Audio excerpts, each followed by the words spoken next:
All right, you ready to be rowdy? Oh my goodness, it's great. Look at this sight. Somebody get a picture of this. This many warriors in one place. There must be some high assets around here. That's all I got to say. How you guys doing? You doing good? Yeah, what a great time, huh? So I got some glasses here. We're ready to throw down. Look at your neighbor and say, I can tell by the looks of it, I'm a better warrior than you are. I just want to let you know that.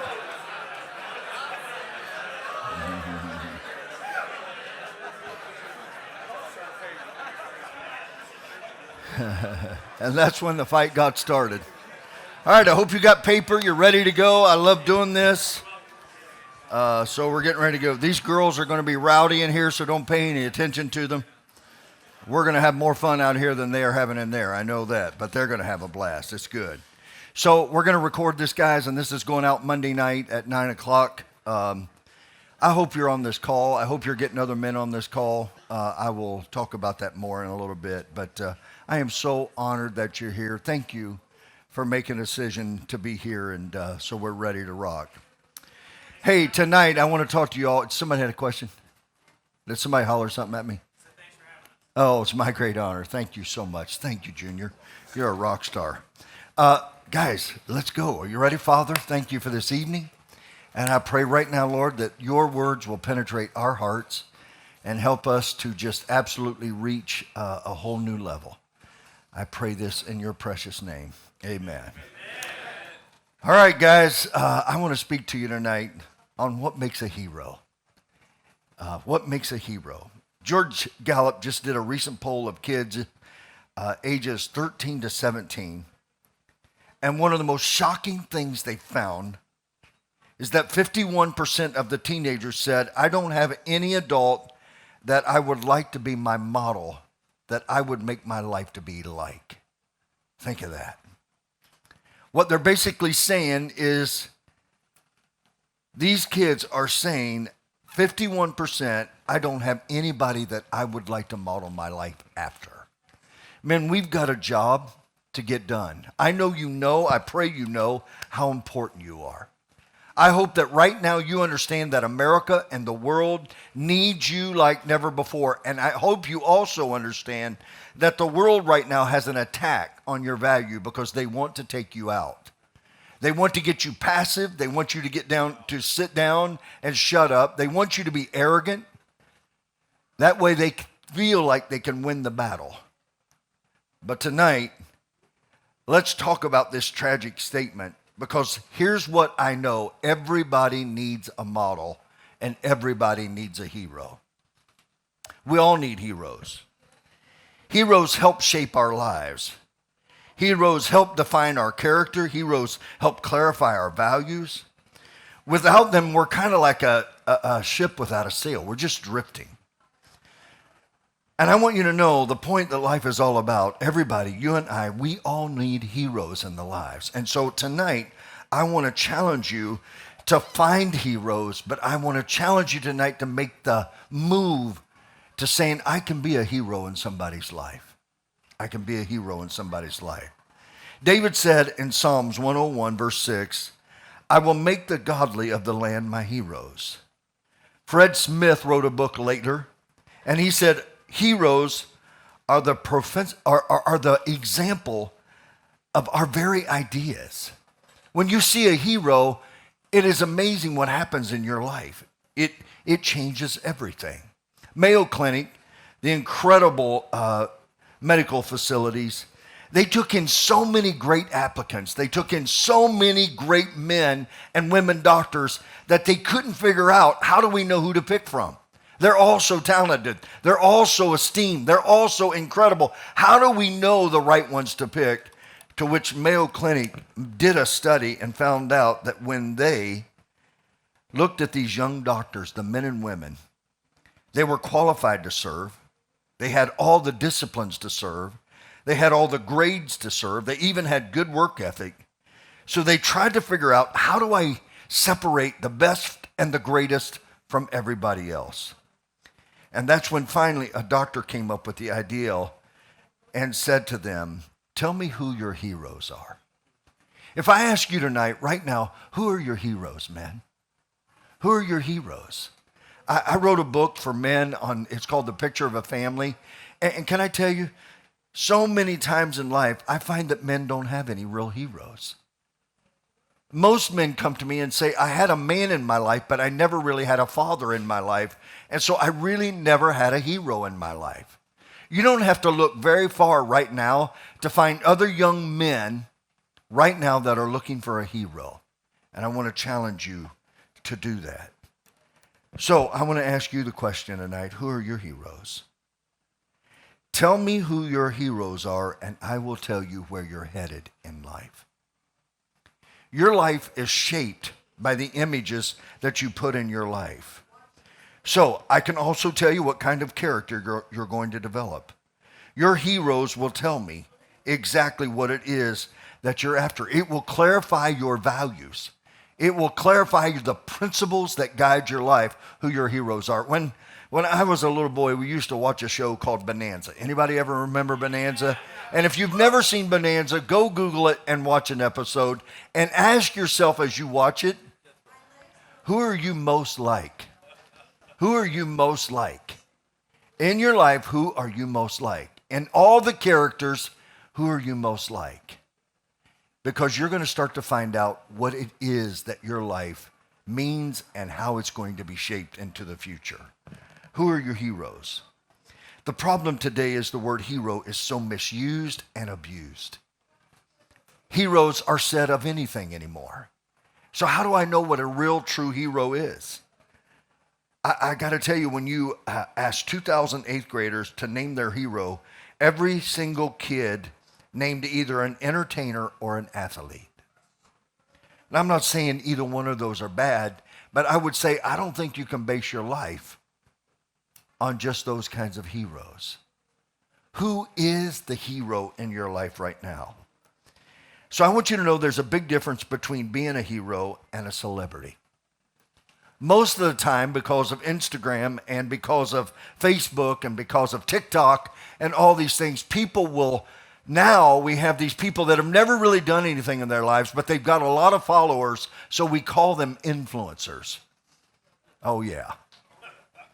And if you're not careful, your young people, your teenagers, are going to take these people and shape their life after somebody that has never done anything except be famous. So, heroes make a big difference. And I want to tell you that a lot of people that are famous never make any difference at all. I don't think in your life you should ever set a goal to be famous. I think you should set a goal to be faithful. Because if you're faithful, I believe there's a shot that you will have fame, but it'll be the right kind of fame in your life. Celebrities are all about image and fame. Heroes are all about character and service. Wow. How do you know a celebrity? Celebrities want people to serve them. Be careful in your life as you succeed. You don't get an entitlement mentality. Because of my position, because of my role, I should get a lot of free stuff. It bothers me when my pastor friends think everything should be given to them in their life. It bothers me when somebody who reaches a certain level of success believes that they should have entitlement. I don't feel comfortable. When you all come to me, Carlos is one of the greatest leaders on the planet. He's always coming and serving me, and he's always grabbing my briefcase. He did it this morning, and he started walking, and I went, I don't want to let you do this. I'm not getting good at it. I won't ever get good at it. Because people will carry your briefcase for a day, but they'll be your friendship. They'll be your friend for life. And you got to be careful in life that you don't think that your position and your place gives you the right to have other people serving and giving to you. Are we okay in here? I just want to tell you, most people think when I reach a higher level, I should get more perks. I think I've got a great argument that the higher you go and the more you receive in life, you should take greater responsibility. What I love about Paul Roberts right now, guys, as a leader, I'm watching him as he accumulates more than most people could ever have in a lifetime. I'm watching him now be more humble than he's ever been in his life. Why? You don't want pride to get in your life, and pride will sneak into your life. And here's the problem with pride, men, is that pride comes before a fall. And pride, all sin is bad. God doesn't say this sin is worse than that sin. You know how people, we want to do that. Well, I just told a little white lie or a little dark lie. No, Jesus, God doesn't look at it that way. Here's what I can tell you, though. Anytime you look at a man or a woman who lets pride into their lives, God deals with it differently. And almost every time where there's pride, it always ends in death. It may be a slow, but if you have an issue with pride, you can watch your ego. You have to be right. You have to have your way. I have so many friends of mine that they're really incredible pastors and preachers and leaders. They're incredible. And they can go out and they can be in front of a crowd. But guys, listen, when I go home tonight, I have to be a normal man. I still get to take out the trash. So when I got a home, I got to be the servant of all. Why? Because the greatest among you will be the servant of all. Now, when I got ready to get married, I didn't think there was a whole lot of serving going on here. I thought I was going to be served. Every night you're going to take care of everything. You're going to do everything, and I just get to do what I do. And then all of a sudden I realized that marriage was more about giving than receiving. Are you okay, or am I hurting you too bad? So, I wanted tonight to just talk with you as our culture is being filled with more celebrities than heroes. I wanted to talk about what are the ingredients in a hero. Can we do it? So, leaders, I'm so glad you're on tonight. I'm so glad you're on this call. I'm so glad you're with us. Number one, real heroes stand alone for what is right. If you're going to win at life, if you're going to succeed at life, you're going to probably have to go against the stream that's flowing. You're going to have to swim upstream instead of downstream. You're probably going to have to look at what everybody else is doing and be different. In the world right now, everybody's transacting everybody. Have you noticed that? And it's okay. I just show up and I get your number and I get your number and I get your number and I get your number. Have you ever had somebody dishonor you by coming into your environment and transacting your people? Be like me showing up at your meeting where you had 20 or 30 guys and I just went around and got all their numbers and became their friend and all of a sudden started to say, hey, just come with me. Can I tell you, celebrities do it every day. But heroes walk into a room and they give honor to the order and to the authority that's there. Are you okay? But because most men in America today have never had a father. Oh no, they had a male. But they never had a father that taught them about order and authority. And they never submitted to it. They don't understand it. Could you imagine if our founding fathers had been politically correct and said, let's just do what England tells us to do? You imagine that? Right now, we got this mob mentality. And so I want to encourage you today to say, you know what? I'm willing to stand alone for what is right. I believe that in the next couple of years, we could find at least 500,000 teenagers, young men that will stand up and say, I'm not going to do the way the world tells me to do it. And I got to tell you, man, it's on our watch. We're going to have to go get it done. Don't tell me you don't have anything to do. You've got a harvest out there ready to be absolutely gone and harvested. Let me give you a couple examples. In 2 Samuel 23, David talks about the mighty men. Have you ever done any studies on the mighty men of David? They were a bunch of misfits. They were a bunch of looked-overs. They were a bunch of guys that nobody else wanted. Now, I got to tell you, in my life, when I was 21 years old, I took a bunch of misfit men, and I built an army of about 1,000 men, and it was so exciting. These were misfits. These were looked overs. These were guys that most of them never had a father. They never knew anything about loyalty. They never knew anything about honor. They never knew about, that's where Carlos came out of. Carlos came out of that.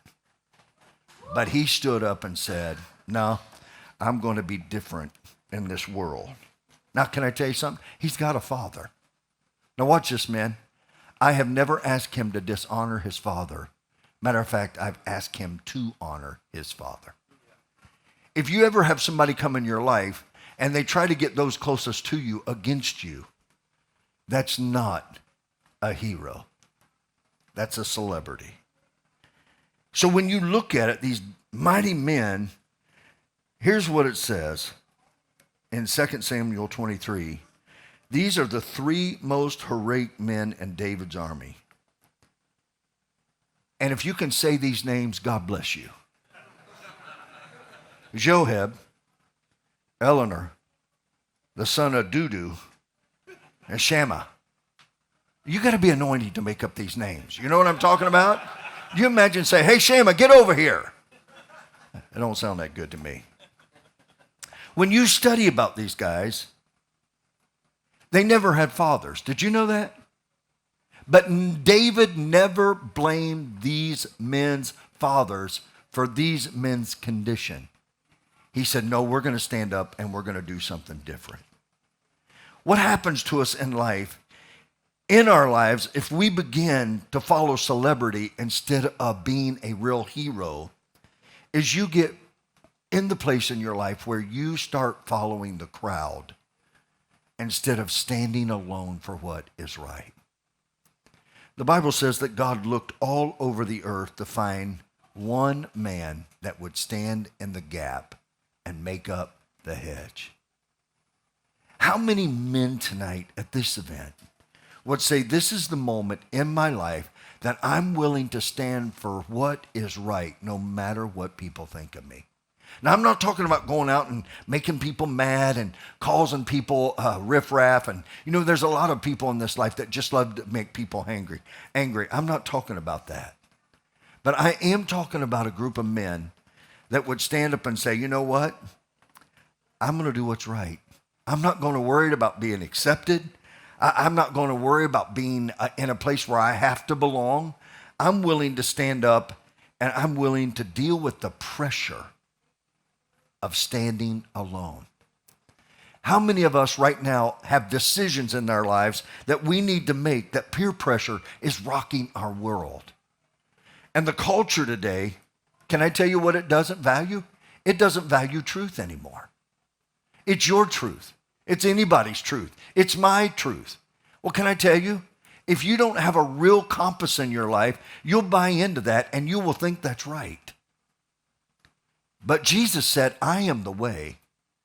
I am the truth. I am the life. What happens if truth is not an idea, it's a person? Wow. So in your life, you and I have got to say, you know what? I am going to do what's right. So this is what I want to encourage you men to think about. Do you have real absolutes in your life? Do you have absolutes? Do you already have made up in your mind, this is what I'm going to do if I get in this situation? I'm going to tell the truth.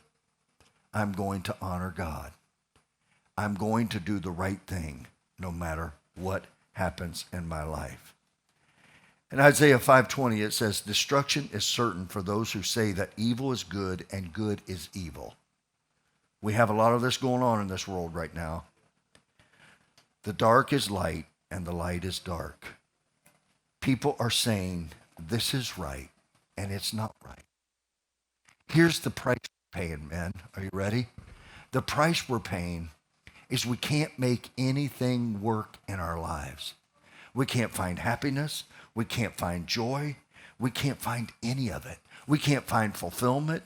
We can't find in our lives success.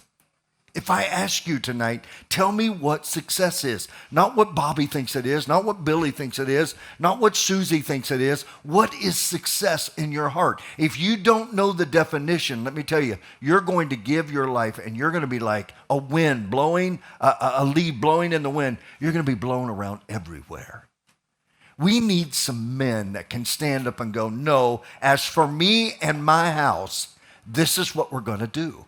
Men, can we do that? Can we say, no matter the pressure, no matter the struggle, I'm going to stand up and I'm going to do what's right? See, I got to tell you, you got to be different. Remember I told you if you want to be remarkable, you have to be different? Just tell the truth, you'll be really different. Just honor and you'll be really different. My daughter is, God's really elevating her. Can I tell you this? And she's now writing with some of the greatest writers. She's writing songs with the greatest writers. And I don't know if I'm allowed to tell this or not, but I'm going to share it with you, okay? Out of thousands of people, she just got accepted into Mav City, 30 people to write. She was just on a write in Colorado, and when she was writing, another writer came up to her and said, I would like to write with you. My daughter has been trained that you give honor where honor is due. She called the gentleman that invited her to write at this camp and said, sir, would it be okay with you? This person asked me to write with them, but I wanted to make sure it was okay with you. To which he said, who are you? Nobody asked, is that okay? They just do what's best for them. I had a large pastor in my car the other day, and we were talking. I'm not talking in size. I'm talking about in influence. And he said to me, he said, Tim, just know this. In life, people are going to do exactly what's best for them. And I listened. And I thought to myself, there's a shot that we could raise some men, build some men that would do what's best for God and others and believe that God will take care of us. I believe, men, we can do that. One of the reasons that God has blessed me that I can work in people's companies and organizations is I never go around a leader, never, ever, ever do I de-edify a leader. It's like in a home, if you're a father, I would never correct your children or tell your kids what to do. I would never give your wife instructions. Men will call me sometime and go, will you straighten my wife out? And I'm like, no. No, I got enough problems over here at my house. I'm not getting in the middle of yours too. That's not going to happen. But can I tell you, I would never go around a man. Do you understand that God established you men not as the dictators of your home, but he established you as the leader? And one of the things you got to do, when my son was really small, I would go to him when I was leaving the house. And I'm telling you when he was 4 and 5 years old. And I would go to Blake and I would leave. I was going on the road. And I would say to him, son, I've got to leave town for 2 days, and I want you to protect your mother, to honor your mother, and if you ever dishonor your mother, you and I are going to have major issues. I did not tolerate at any level, at any time, my son dishonoring Gay in any way with his words, his tones, or his attitudes. Matter of fact, I asked him to step up in my place when I was gone and protect her and make sure things were well. Guys, is there a shot that instead of doing what is accepted, we could do the right thing? We could do the right thing. The second thing is, heroes make sacrifices for others. Why do I make sacrifices for others? Because it makes a difference. My kids know that unless I'm having dinner or something and you call, I'm going to pretty much answer the phone. Okay, I'm going to pick up and I'm going to talk to you. Now, there are times, there are things going on in my life I can't. But if you're going to make a difference in somebody's life, if you're going to make a difference in your wife's life, if you're going to make a difference in your children's life, you're going to have to make sacrifices. It's probably not a secret that my son absolutely is crazy excited about Star Wars. Loves it. Loves Star Wars. And all you Star Wars guys in here are like, well, yeah, that is the bomb.com. Well, can I just be honest with you? I'm going to be, even if it's not okay. I'd rather you beat me with a 2x4 than go to a Star Wars convention. Every now and then Blake will come to me and go, Dad, can we go to a Star Wars convention? And I'm like, yes. I'm saying no, yes. You know what I'm saying? And I go and I watch these people in these outfits. And he's like, Dad, that's the coolest thing I've ever seen. And I went, okay. Yeah, that's awesome. It looks a lot like Halloween to me. I mean, you know. Real heroes make sacrifices for others. Last month's call was on if you're really going to love your wife, you got to do what Jesus does. He suffered for us, he sacrificed for us, and he substituted for us. Well, we don't like that. We don't like that. No, you're supposed to feed me grapes, and you're supposed to take care of everything. If it is true at the end of the day that the greatest among you will be the servant of all, here's how you can measure it this week, man. Are you ready?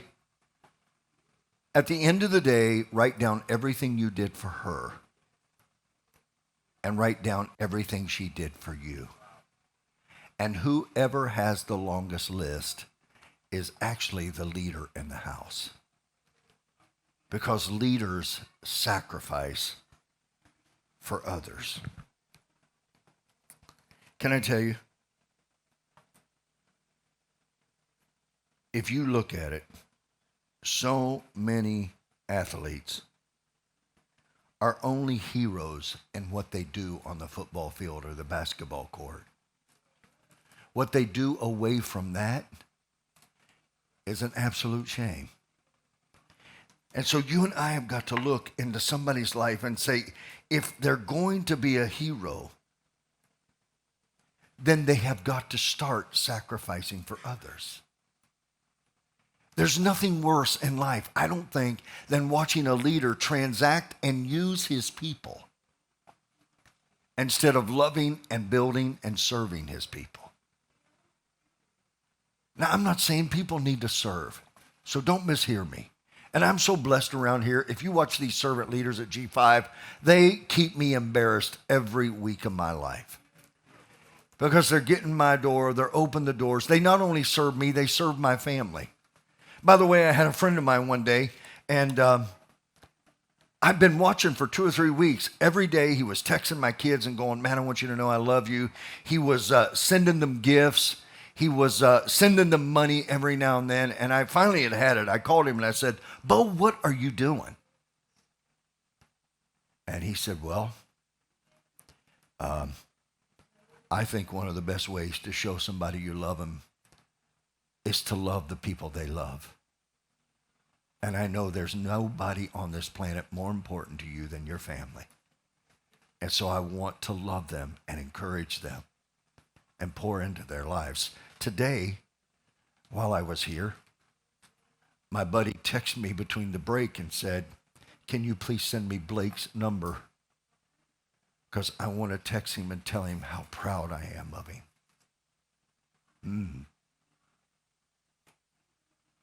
Can I ask you a question, man? What matters most to you? Is it your bank account? Is it your position?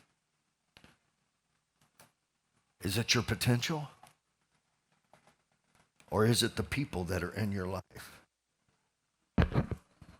See, I would tell you that life is not just about doing great things. I think it's about doing great things that impact and encourage and enlarge other people. Other people. Listen to this, because sometimes people in Christendom, can I just be open with you? Sometimes they get together and they discuss whether Christians should ever want to be great. Should a Christian even want to be great? And so when I take them to the scripture, they don't know what to do, because in Matthew 20:26, here's what Jesus said: whoever wants to be great. Well, end of discussion. Jesus wouldn't say, if you want to be great, he wouldn't even have introduced it. Here's what he didn't say. He didn't say, if you want to be great, hire a good PR firm. He didn't say that. He said, whoever wants to be great must become a servant. God's values are the exact opposite of the world. And so you got to be careful in your life, because you can get really great mentorship that causes you to land in the wrong place. You're built on the sand instead of on the rock. Your foundation is not in order. And so I just want to encourage you in your life to make sure that when you get information, you're building your house on the rock, because here's what I can tell you. The storms are going to come. The winds are going to blow. You're going to have days when it doesn't make sense. You're going to have a week when you can sell anything. And the next week you can't sell nothing. One week you're going to be able to recruit anybody, and the next week you're not going to be able to recruit anybody. And you're going to absolutely want to take your head out to a cement block and bust it. Some of you that sell roofs, I got every industry in here, okay? Some of you sell real estate, and you make a lot of money, and it drives people that are high performers crazy. Matter of fact, they get a nervous wreck. They almost need therapy. Because there's nothing worse than having a really out of the park great week. You sold more than ever, made more money than ever, and then you got to start over. And you're going, oh man, how do I duplicate that? Can I share something? When I talk to pastors and leaders and evangelists and people that speak, it's so easy in life when you go out on the road to have a night that just like, oh man, like 2 Tuesdays ago. Not this past Tuesday, but the Tuesday before that, we had a service here that was so off the charts. Yeah, exactly. Those of you that were here, it was amazing. Can I tell you? And the next Tuesday rolled around, and I went, all right, what are we going to do? And a younger me would have tried to recreate what happened the week before. But this kind of beat up soldier, I just walked in and said, God, I'm glad this is out of my control tonight. You just have your way. Could you do that in your week, guys, and say, you know what, God, I'm just going to sacrifice for others?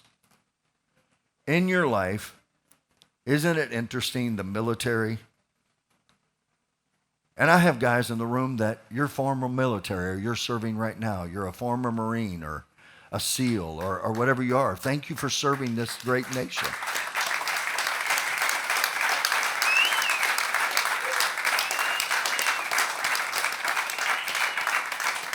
Can I tell you something? You have people around you, and I'm going to ask you this week, man, to encourage these people. I'm asking you to go do this.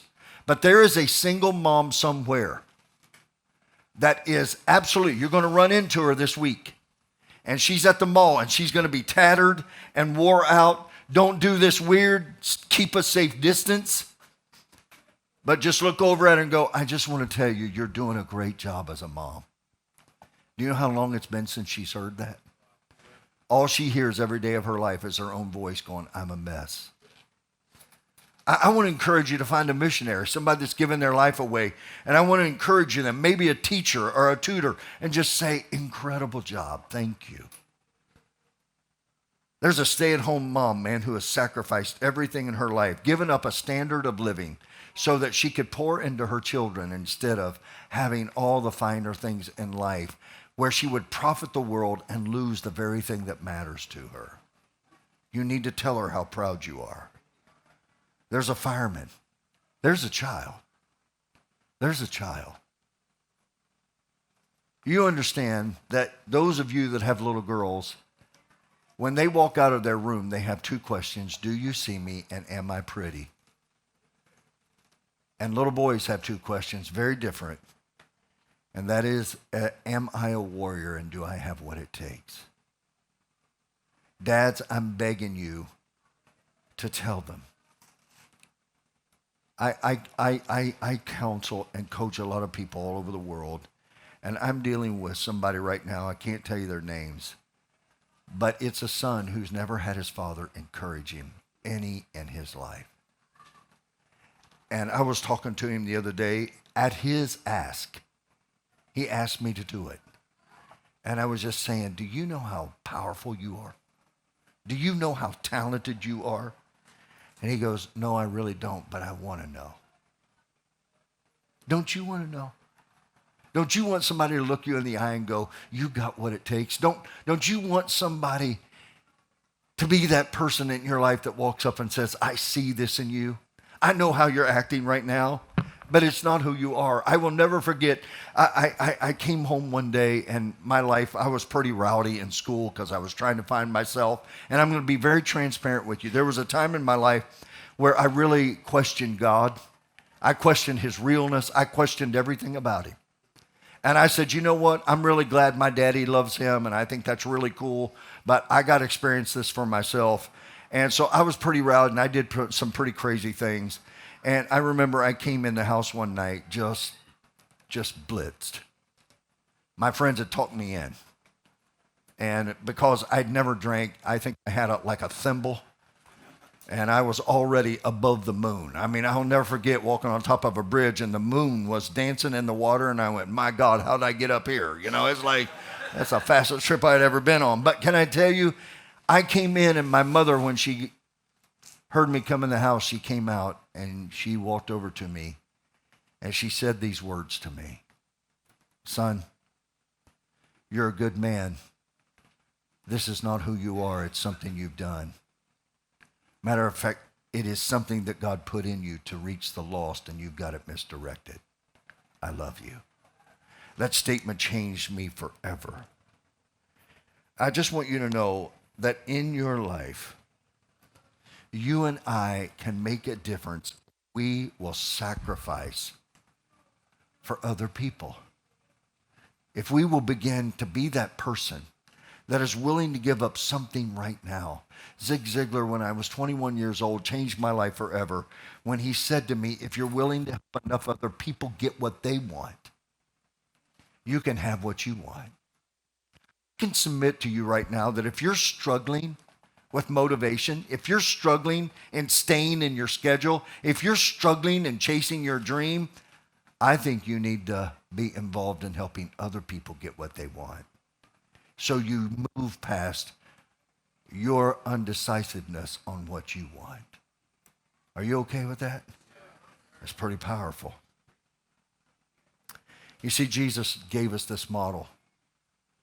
When he who knew no sin became sin so that we could become the righteousness of God. And by the way, these were the moments in my life with my kids that I would literally talk to them about this. These are my moments in my life with our servant leaders that I talk to them about giving up what is mine so that other people can be blessed.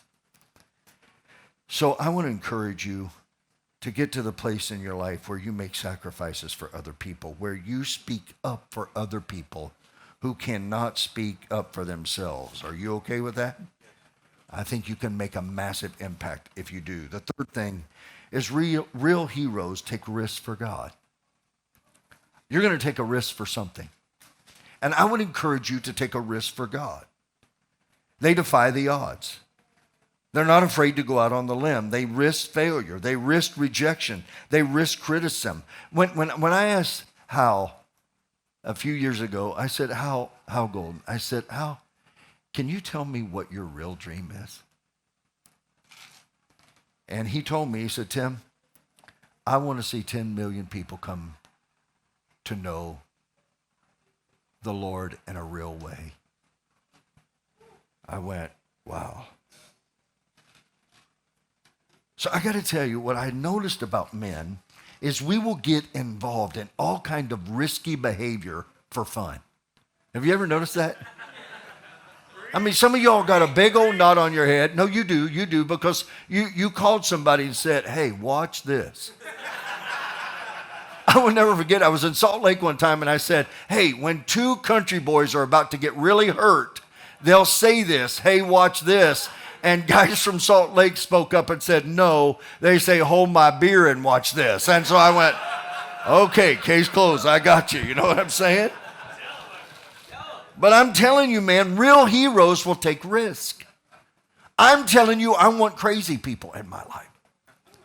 There's this story in the Bible about these dudes who had a friend that was sick and they couldn't get him to Jesus. They ripped the roof off of the house and lowered him down on a door on ropes and got him right in front of Jesus. See, if that would have been you, some of you would have been going, bad boys. Jesus didn't do it at all. He healed him. He said, man, I like this kind of faith. So let me ask you a question. What risk are you willing to take to bless people around you? What are you willing to give up in your own life right now that you can invest in other people? What comfortable place are you in right now that you would be willing to leave it? What gift and talent and skill in your body right now do you need to know to take yourself to a whole nother level? I got to tell you, when we launched this, we're babies at church. I taught it for 25 years. How many of you know teaching something and doing something is a very different thing? When you're just teaching it, you got all the answers. When you start doing it, woo, you start to find out they really do use real bullets. This is real war. Hey, zing, you know, one of my favorite movies, Three Amigos. Hey, that's not fair. Anyhow.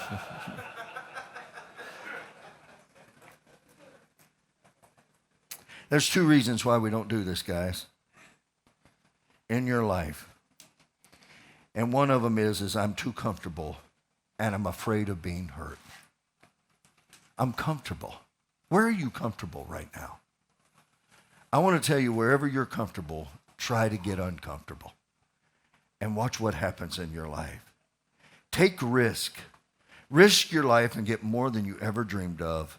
Play it safe, and you end up holding the bag. That's in Luke 19:26. Did you know that? So every one of you right now, when you reach out to a cold contact, when you reach out to talk to somebody, when you do it, it's a risk. It's a risk. It's a risk to go to somebody and go, hey, bro, how are you doing? By the way, can I tell you something, men? Men don't connect. We have networks. Like, we don't really build friendships. We have networks. Like, I got somebody that can fix air conditioners. I got somebody that can work on transmissions. But, man, we're not connected. You got to work at it. You have to take a risk. So I just want you to know in your life right now, guys, if you look at your life right now, where are you willing to risk it all? Where are you willing to lay it all on the line? I got to tell you, it was a few years ago, 8 to be exact, that I was going along. Life was great. I was smooth sailing. I was in Haiti. I was delivering 300,000 meals. And then this ranch came available. Now, let me tell you about this ranch. Can I tell you about it? This ranch in the height of real estate was appraised at $8.8 million. I said it. There you go.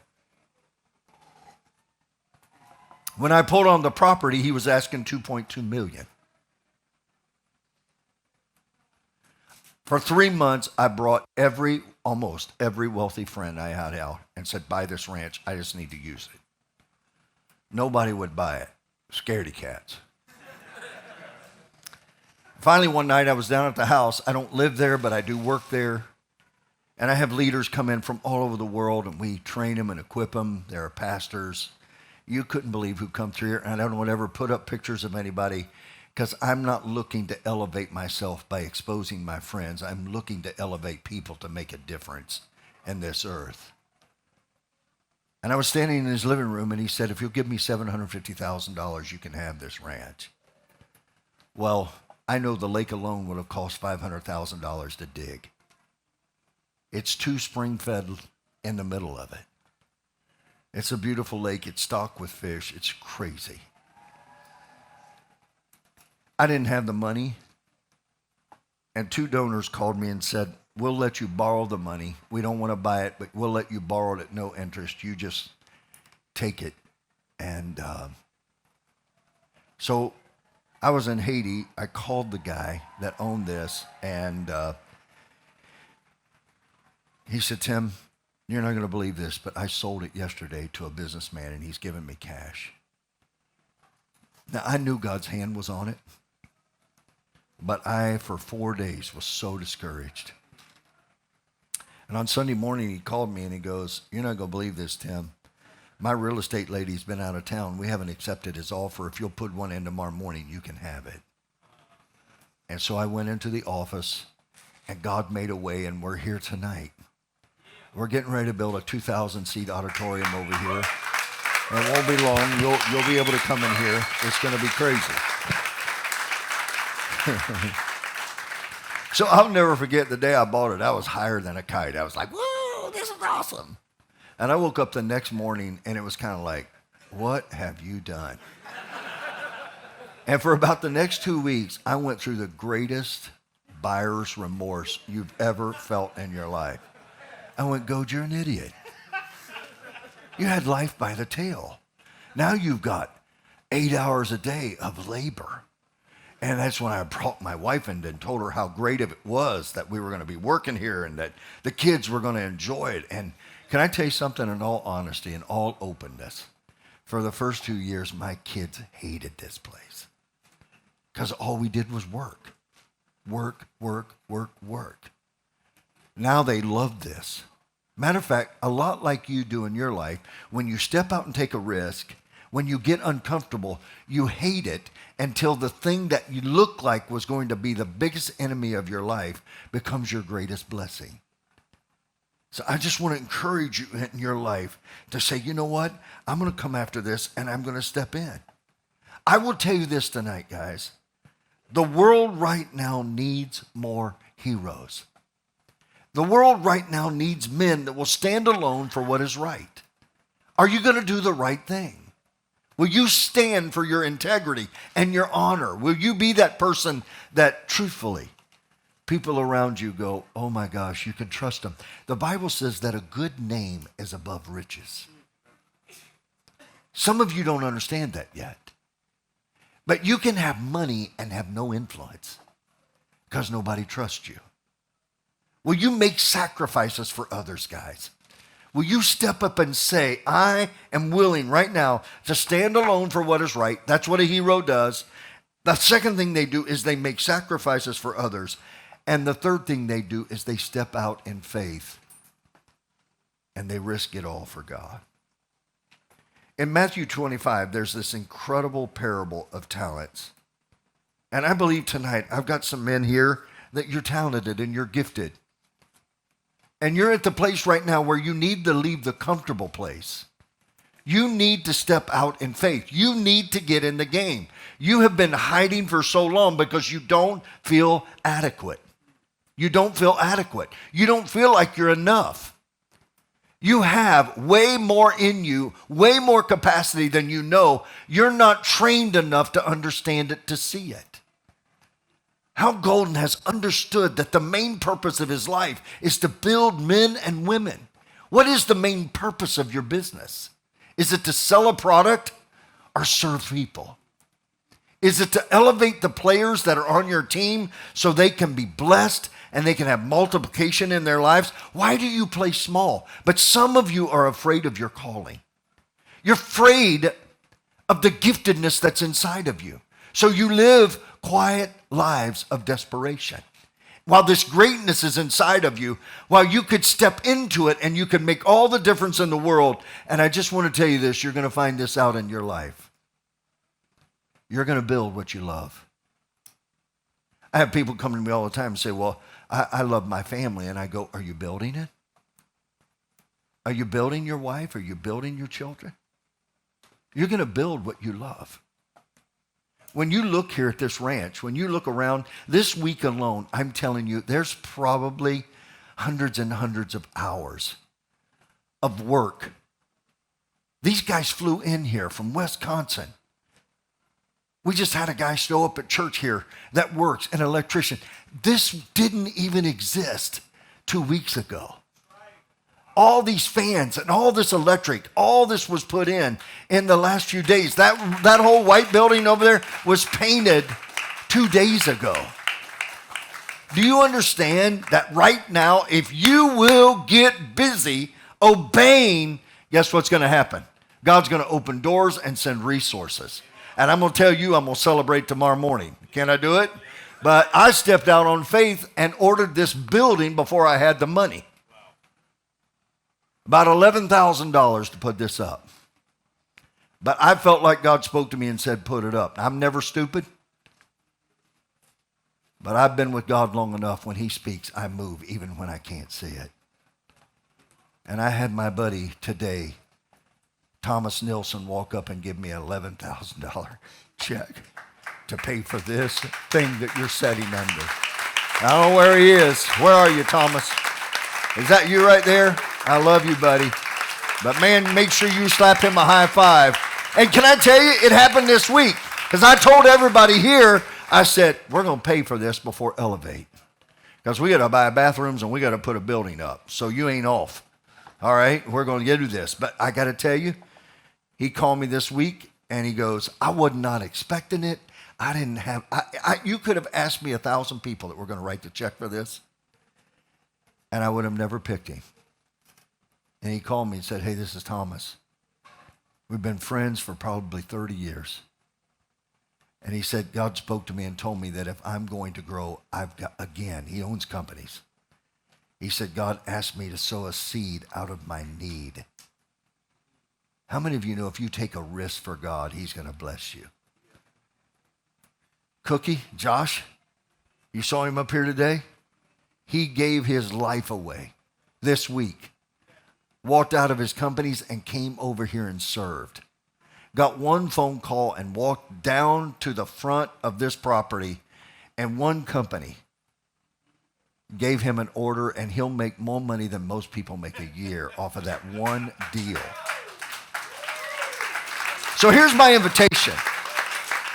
Here's my invitation to you. Here's my invitation to my children every day of their lives. Give more than people think is wise.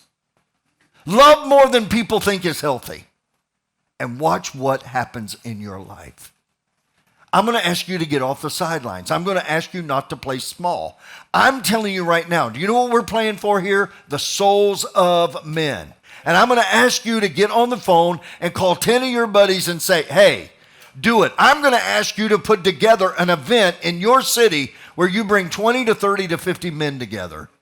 I'll fly in. Why? Because 50 men in one space who are absolutely focused on changing lives. And I hear some of you right now, well, if I do that, I'll lose business. Lie. Lie. Lie. Lie. Don't operate in fear. And don't operate in lack. Operate in an abundance mindset that says, I am all in. Guys, what's going to happen when we begin to be the heroes to the people around us? Not because we're trying to get people to look at us, but for people to look at how our lives have radically changed. In this room, I believe, are the greatest men. On this call tonight, I believe are the greatest men. Guys, I believe, I'm telling you, I believe with everything inside of me, we can get this to 1 million men. Marching in this army. Right here, just in this group alone, we can do it. If you don't believe you can do it, and I close, is this. Stalin was at dinner in Russia one night. When I was in Russia, we provided the book of Mark to all the Russian school systems, and we provided Bibles to the Russian army. Why?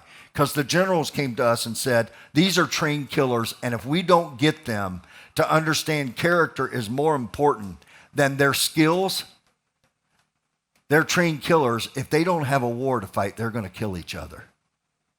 You have to teach the value of life. But at dinner one night, he told me the story of Stalin. Stalin took people to dinner, and he would create paranoia in them, and he would take one person out every night and kill him and shoot him. And at dinner one night, he said to 7 men, if we'll come together and believe, we can change the face of the world. People laughed at him. 2 years later, he had 1 million men marching in an army. And I don't have to tell you the devastation and the evil that this man did. I believe if they can do it for evil, I believe we can do it for good. So I want to ask you tonight, I want to invite you tonight. You'll often hear me say there's only two things you can give people. Only two things. An example and an opportunity. Let me give you another word for opportunity, and that's invitation. Now, some of you are going to say, I'm not gifted enough. Well, let me tell you, Carlos Wood started a family room in Ohio by asking 2 or 3 people to come to his house and watch a Sunday morning. And now this thing is exploding. I think they had 11 or 13 kids the other day. And we are now starting to look for land and buildings up there because it's growing so fast. And here's what I want you to know. If you will absolutely begin to believe in your heart that you can make a difference, you're going to see the difference start to be made. And so don't worry about it. Here's what you do. You just plug them into the app. You plug them into the call, and every now and then you just text them, like my buddy Travis right here on the front row. Every now and then I'll just text him and go, Travis, how are you, buddy? Checking on you. That's what I do. And he's got a son, and Dylan's in the front row with him, and I know how proud you are of him, and I'm proud of this young man. Can I tell you something? Every now and then I'll text him, or right now I'm just sending him little Facebook or Instagram things like, hey, Bo, what's up? Why? Because I know when a man loves his family, I want to help him love them. Guys, let's go be heroes. Let's sacrifice. Let's stand alone. And let's risk it. Not stupidity.